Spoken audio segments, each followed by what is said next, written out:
You know, and the reason why I say that, because you have to think about, there are a lot of people out here who have bukus of dollars, right? Hmm. And they're paying for everything with cash.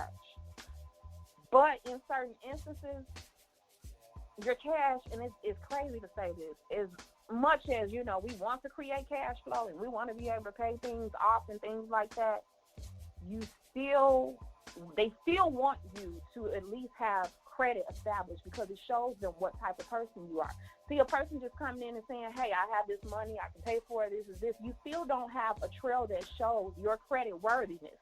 So the importance of even having a credit report, it's your actual credit profile, because it shows lenders, even if you do got money. I always tell people this: why would you want to spend all your money? Use their money. And even if you have to use some of your money to even pay these things off, it's helping you. You're becoming credit worthy.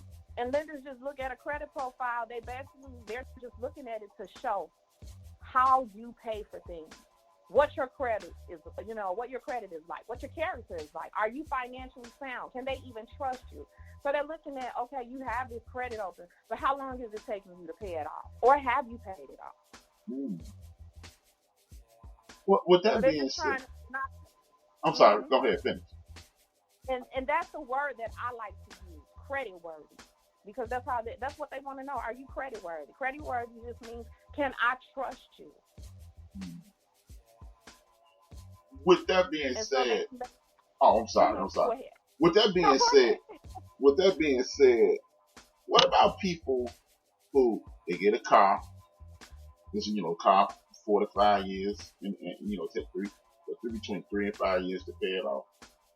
Okay, Mm-hmm. you got 60 month note, and then when they get to the end, let's say 4 years into it, or they got 6, 8, just say you get 60 months, you 48 months into it.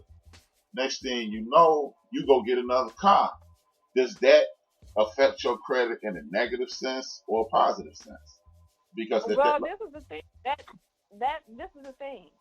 That wouldn't affect your credit if you made your payments on time. mm-hmm. What affects your credit is all those back late payments. See, lenders, Mm. they look at everything that's fresh. So if you made late payments, and this doesn't mean that you've made late payments each month, but you've made late payments within the last 2 years, they're paying attention to that. So you want to make sure, once again, just as I spoke about doing that cash flow assessment, a person is sitting down and they're understanding, they're looking at, okay, saying, I'm bringing this in, this is what my monthly expenses are, this is what I can afford. Okay. This has to do with, a lot of times people, they're over their head, they're over their budget, because, okay, we go get things that we know that we really can't afford, but this doesn't negate the fact that someone may need a car to travel to work. I'm not Mm-hmm. negating that. But you are overspending. You like to go shopping, or you want to keep up with the Joneses, or you want to travel here, you want to go here, you want to go there, you want to do this, you want to do that. You're not in a position to do that. So what begins to happen is things that you've already established, or contract agreements that you have with certain creditors, those things begin to go lacking, because you don't have financial stability. You don't have you don't have self-control as it relates to your finances. So it's not on the actual finance company. Once again, everything is always on the individual. So when I deal with people as it relates to their credit, my first question is, what's your why as to why you want to become debt free? This thing has to be serious for an individual as to why you want to become debt free. And we have to deal with sometimes the root cause of why we're in debt. How many people do you run into that are just financially illiterate? Say that again. How many people, what's the percentage, I should ask, what's the percentage of people that you bump into in your industry that are just financially illiterate? I don't know what credit is. I don't know how to handle it. I just owe a lot of money. I'll say this. It's like 50-50 because you have people who are knowledgeable about credit, but some people just don't care about their credit. And then you have the other 50%, once again, like you just said, who aren't knowledgeable about it and who don't have a clue. Because a lot of times, I'll say this, it's not that they don't have a clue. They probably, and this is not to knock anybody's work with someone in the past who hasn't broken down this information like this, who hasn't set them down. And so that's what I do. A lot of times I tell my clients, look, when you're working with me, I'm like a drill sergeant. I expect for you, we're working this thing together. This is not just a one-way thing, because I expect for you, even if I'm doing it all myself, because I do have clients, they don't have time to really care about what's going on. But for the most part, I make them care about the little part of what's going on. So it's all about the client that you have and about building a relationship. So that's what I do. It's all about teamwork. And so I think when you bring like your client a part of this whole aspect, and you're teaching them about what credit is, how it's their power, and how it works for them. And I try to make it fun. And I try to, give it to them in a way that they get it. Sometimes we can talk over people's head as it relates to credit, and sometimes you got to break it down in the terms that they may understand it. That's with anything. So I think it's basically depending on the person, the credit expert, the credit guru, the debt cancellation specialist, the wealth influencer, whoever it may be, And so, like I said, my thing is, like I said, as it relates to my clients, I just try to give them something, once again, that's tangible. I treat them how I would want to be treated if I was, not knowledgeable about what was going on. And so I just want to give people a realistic approach. Some clients who come to me, I have to turn clients away sometimes, because sometimes it doesn't make sense for a client to actually maybe go through credit repair. Sometimes some clients may have to go through a bankruptcy and then come back to me, and I'll help them reestablish and rebuild their credit again, Okay. So it's different things for different people. And that's why you have that 50-50 that way. So you have some who know and just decide not to do better, and then you have some who just don't know, who want to do better as it relates to their credit. If that makes sense. Perfect. Does it? And again, if anybody has any questions, you always know you can call in at 605-313-4370. The access code is 920-547. Chris said, "What about leveraging credit to build wealth?" What about leveraging credit to build wealth? In what way? Because there are different ways to leverage credit. Once again, you can, as it relates, you can leverage your credit as it relates to what? Saving, investments, different things like that. So be more specific. Okay, Christian says, be more specific. In the meantime, when should we start educating our young people? Because the last time we talked, you were talking about you were going into the schools. Okay, he said he has his question ready. Good debt makes money for you. Bad debt takes money from you. That's what he said. Say that again. Good debt makes money for you. Bad debt takes money from you.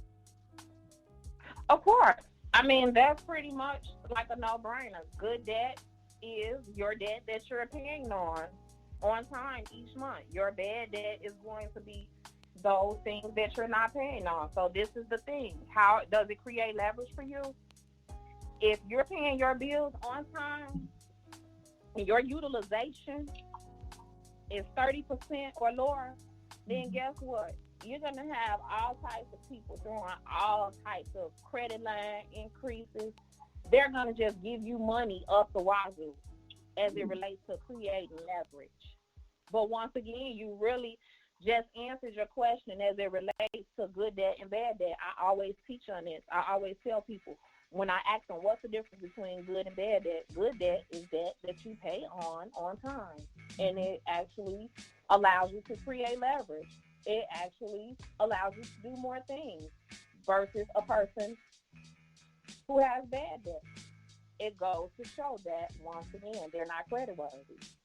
So it depends on what it is that the individual wants to do, how they want to build their credit, whether it's for business, whether it's for personal gain, whatever it may be. So I think as it relates to leverage, it's basically the goal that the individual has in mind of what it is that they want to accomplish. Okay. And what I was about to ask you, I was saying that last time we talked, you were getting ready to go into schools. How soon should we educate our young people on credit? You should teach them as early as first and second grade. I taught my daughter when she was in first and second grade. My daughter knows, but I will say this. You want to start them out at an age when they understand it. Some kids understand things early on, but when I'm teaching and I tell people as it relates to establishing credit for their kids, you want to take them and open up bank accounts. My daughter, she's 14. She has a checking account. She has a money market account. She has a CD account. She has different investment accounts already, and she has I give her allowance. And I make her keep up with her allowance. I don't allow her to overspend at all. She has her own checking account with her own name on it. You can start actually adding your children as authorized users to your revolving account at the age of 14. But now this is the thing. You can help them or hurt them. And when I say that, if you know that you are not a great steward with paying your bills, don't add your kids as an authorized user, because that's going to start affecting their credit right now. So don't do it. But you can start teaching children when, you kids soak in things like sponges. So, when you feel like your child is ready and you're like, okay, they have an understanding, I would say teach them. Okay, that's awesome. And you know what's funny? I'm gonna give you. I'm big up my mom. Be surprised at the same time. I still have the same checking account that my mom opened for me when I was a teenager. It was at the time it was First Chicago Bank, and since then it's been Bank One, and now it's Chase, and a couple other banks. But yeah, and that's great to have. And that's great to have that, and I'm glad that you mentioned that, because that's something that I wanted to mention tonight in this segment. A lot of times, people hop around with different accounts, different banks. Lenders look at that as well, too, especially with, once again, you're building business credit or personal credit. When you're going in and you want loans, those underwriters and things like that, they see that information. So you want to sit with the bank and you want to build history with them. You also, as it relates to building business credit or opening up a business checking account, you want to make sure that you ask your bank where you open your business checking account, you want to make sure that they're an aggressive micro lender. What aggressive micro lenders are, these are banks. When you open up certain accounts like business loans or CDs and things like that, these are banks that once you invest your money with them, they invest back into you and give you a loan for the amount of money that you deposited. So you want to make sure that you ask them, are they an aggressive micro lender, and do they help businesses? And most banks that are micro lenders, they tend to help small businesses with startup money and things like that, and not-for-profit businesses as well, like child care centers and things like that. So some of that information, you can go to SBA.gov and look up this information. There's so much information out here as it relates to banks, building business credit. So you want to make sure that you ask your